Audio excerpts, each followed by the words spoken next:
Good morning. It is the 5th of March, or the 4th. I don't know anymore, but it's sometime early in March. So the 5th or the 4th. I can't remember. I think it's the 5th. It's been a very busy week for me. So what am I going to talk about today? Today, more Kickstarter. But this time, we're going to be talking about retailers and Kickstarter. Because once again, online, there was a little, I won't say a little dust up, but definitely another one of those moments of retailers hating Kickstarter. And, you know, everybody knows I listen to a lot of people, a lot of retailers who are talking about Kickstarter and what they don't like about it. And Gary Ray was definitely talking about the issue of, once again, I won't support, it's a double-edged sword. If Kickstarters make too much money, you're taking my customers away from me. If it doesn't make enough money, it's not worthy of my time. So basically, you hear both sides of this argument. And I'm very much a believer in Kickstarter can help retail. I've said it from day one. I think getting different and unique products in your store helps sell your product. The biggest problem they have, which is valid on their end, is that these Kickstarter guys come in, they make this product, they sell it, they make it, they take the cream off the crop, it's off the top. I've said that phrase several times. And the retailer doesn't get that same group of people, which, okay. Let's put some stuff in place to talk about this really logically. Number one, the Kickstarters, most of the retailers I've heard, when they're talking about big successful ones, are ones that make more than $50,000. You generate more than $50,000 in a Kickstarter, those are people that the retailers think that could be your people. Well, I'm just going to bluntly say it, they're not your people. See, you didn't carry that product. You didn't know about that product, and most likely that product didn't exist until the Kickstarter actually happened. So those aren't your customers. Second of all, most importantly, you don't own your customers. I don't understand this concept of they're my customers. They're going to buy from me only. And that's the only person they buy. Yeah, that's a great idea, and that's a great, thought process. But the customer's going to buy the person that gives them the best service for the lowest price. That's all that is. That's a 100% simple math problem. And these guys claiming my customers. No, it's not customers. You don't have customers. You have people that come in. Whoever sells to them best, that's their customers. But they're not actual, hostages. And that's what I kind of feel. A lot of retailers think I've got my customers and these are my hostages. And these hostages are only going to be able to buy from me. And how dare they buy from somebody else? Excuse me. Even worse, how dare these guys not sell to me directly? Okay, I'm going to talk about one of my favorite Kickstarters that do that. That's Cards Against Humanity. Those guys have a successful property. Everyone talks about Cards Against Humanity, hottest thing going. They can sell that, and any retailer I know can get a copy in and sell it $100. Well, that's what they're selling for. This product sells out, it's hard to get, and they don't want to sell to retail. And that drives a lot of retailers crazy. But these guys have decided, hey, we're not going to sell to retail, we're going to sell direct, go right to our customer, and they do pretty well. I'm going to use the word pretty well because I know a ton of people who have Cards Against Humanity that I never thought would ever have Cards Against Humanity. I have a friend of mine, Nikki, engineer, female engineer, she builds hearts. She goes, I got this game you got to try out. She pulls the Cards Against. I'm like, what are you doing with Cards Against Humanity? She's like, what are you talking about? This is a fabulous game. I'm like, I know it's a fabulous game. What are you doing with that game? That's got the smell of geek all over it. Nikki, you're many things. Geek, well, not really. So I was very surprised to see her with it. And a lot of people like her with this game. It's a good game. It's a good, solid game. It's funny. It's got some good stuff to it. So, and best of all, people like it, and it's making money. And you can tell Catchy's making real money. Not okay money. Not look, I do PDF money. It's good money. It's not great money, but it's good money. I'm not quitting my job tomorrow to do this full time, but it's good money. That's not a bad deal. But I'm looking for that, Cards Against Humanity, great money. Woo! To cash in. People, you put a game online for sale, it sells out. People still fiending for it. Now that's where you want to be. You want to be like the good crack dealer. I've got your paper crack here for you, son. Get your little baggie, okay? There you go. Get my money? All right, there you go. Oh, sold out. have them fiending. Come on, man. I'd do anything for it. Come on, man. That's how you want them. You want them like crack fiends. You want them dying for the product. That's when you know you got them. So retailers, look, I understand you don't like Kickstarter. I understand, when Monty Cook does a game and makes $500,000, you're mad because you would like to get some of that $500,000. But understand, the world has changed, and it's changing rapidly. This concept of your customer, my customer, that customer, that's changing. You got to go out there and build the relationship. And some of you do, don't get me wrong. Some of you do great work doing that, and I'm always impressed by that.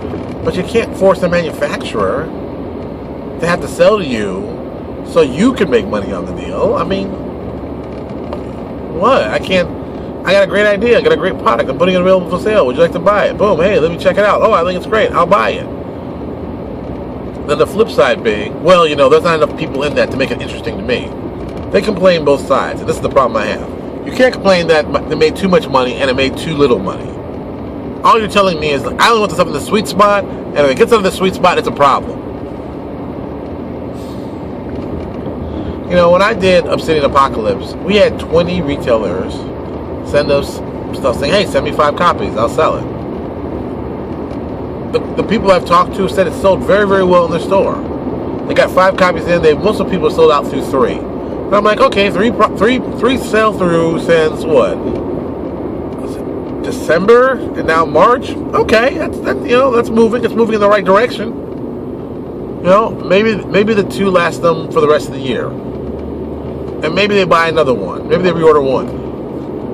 But the second they sold the first one, that book was profitable to them. Let me say it again slowly, just in case you didn't hear me, just in case you're a little confused. When we sold the 5 copies, the time they sold the first one, that was a purely profit. They paid for everything. Boom. At that point, pure profit. So to me, it's like, why wouldn't you buy it? And they always complain, oh, I don't want my cash tied up that long. I don't want my cash tied up that long. A lot of these guys' Kickstarters are $300, $200. I seen $100. Mine was very, very inexpensive. I did mine for, I think it was $25 or $50. I believe $50. Was it 50? I don't think it was that much for retail. It might have been. It was, it was very reasonable for retailers to get a copy of the book. I think it was maybe $35 or something. You can get a copy relatively inexpensively. We got you incredibly quickly and told you, here you go. I mean, I even think honestly, we sent out the retailer ones before we sent out the donor ones. We wanted people to show, hey, look, this product's out there. And the guys who are doing, the donors, they got the full color version. They got the black and white version, if they donated at that level. But they got the nice version of the book. It is what it is. It's kind of sad that retail always seems to have some kind of animus, I guess. Yeah. Some kind of issue with manufacturers. I don't understand why we can't just work together on this project. I don't get it. I don't get why is it necessary to feel hostile to each other. Why can't we just say, hey, let's find a way to work together. Let's find a way that we can both make money and both be happy. But once again, when any new system comes in that's, kind of there to destroy the old system, there are problems. Kickstarter itself is kind of out of that whole, patron model. That kind of, was how it used to be. Patrons that were interested in your product would give you money. They'd give you money they tell you, hey, I would like you to do a book on this. And they would pay you. So they've kind of tweaked that model. I mean, I think back to, was it Meatbot Revenge or Meatbot Massacre? It was a hostage for, you give me this much money, I'll release the product to everybody. And and it wasn't really that much, but it got talked about a lot because people were talking about that's kind of a new way to do it. But it really wasn't, but it was. And then you see, the donor system come in. And then you see Kickstarter, which is, I got a good idea, donate to it. And the whole threshold goal thing, I think, is a great added plus. I think that was another layer of excitement they added onto the business. I just think there's so many cool ideas that people trying different things and seeing different things that, you can we can find a way to work together. It doesn't have to be adversarial. It doesn't have to be hostile. I wish we could find a way to really work together. But at the same time, stores have to want to work with these small publishers. You know, you get the feeling these guys are always like, oh, I'm always open for whatever new product. But they don't ever stock those new products. They always say they're open. People always tell me they're open to stuff. They're not open to stuff. People aren't open. Look, you're open to what you know. If it's something different or slightly off the wall, you don't want to take a chance. I always think back to Pirates of the Main. It was a little card game that came out. A little card plastic game of boats that came out. When initially it came out, it got a big, huge splash. And people, I mean, these guys promoted it. I mean, they promoted it best they could. It came out, and then all of a sudden it just started taking off. But by the time it started taking off, these guys had already printed their first run and sold through it, and they were trying to go back to press to print more because it had really taken off. But, you know, within the time they got the stuff back in the stores, burnout, the fad ended, is over. And then during that time, you had retailers screaming at these guys, why aren't you sending me more product? I need more product. I need more product. Oh my God, I need more product. I need more product. Here's your new product. I don't need any more. You know, it's that kind of mentality of, I need it now, now, now, now, now, now, now, and I give it to you, you go, no, I really don't want it. Is the same flip side, and I'm sure some stores will remember this one, when a comic book fan tells you, hey, add this to my subscription list. You order it, you get the product in, nah, I don't need it anymore. I bought it somewhere else, or I got it somewhere else, or I just don't want to read it anymore. You're not stuck with the product. And we all go through that. But at the same time, let's work together. Let's work together as a team. Let's find a way that we both can be happy with the situation, and even better, how we both can resolve it in the best way possible. You know, just some thoughts from me to you. I think retail is definitely important to the RPG industry.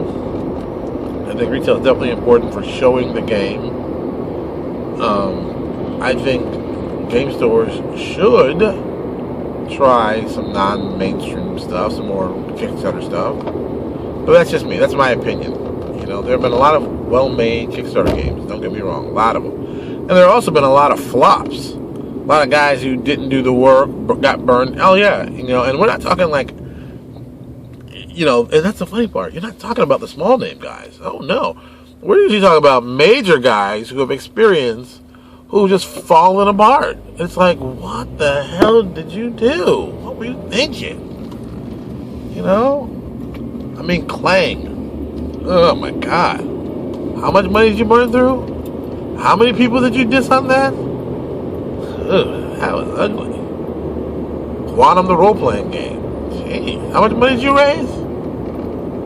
What do you mean you're not putting out the product? You know, and some people are like, oh, well, you know, it's investment, it's no big deal. I don't know, man. You know, it's tough getting the product on time. I understand that. But don't sit there and say, oh, I'm not going to do the product at all.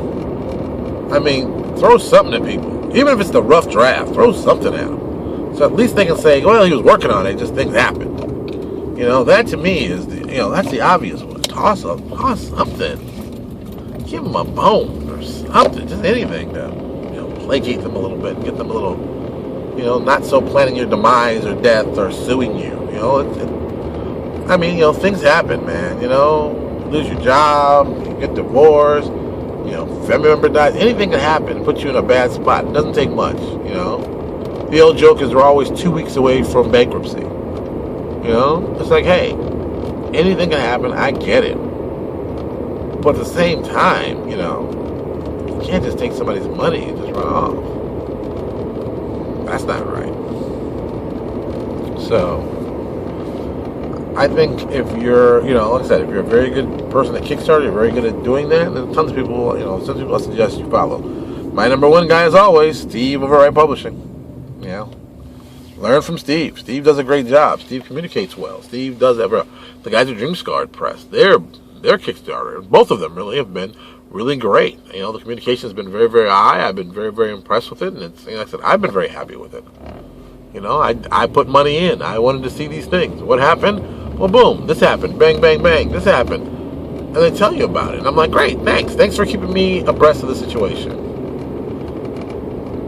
It's the moment you stop talking to people.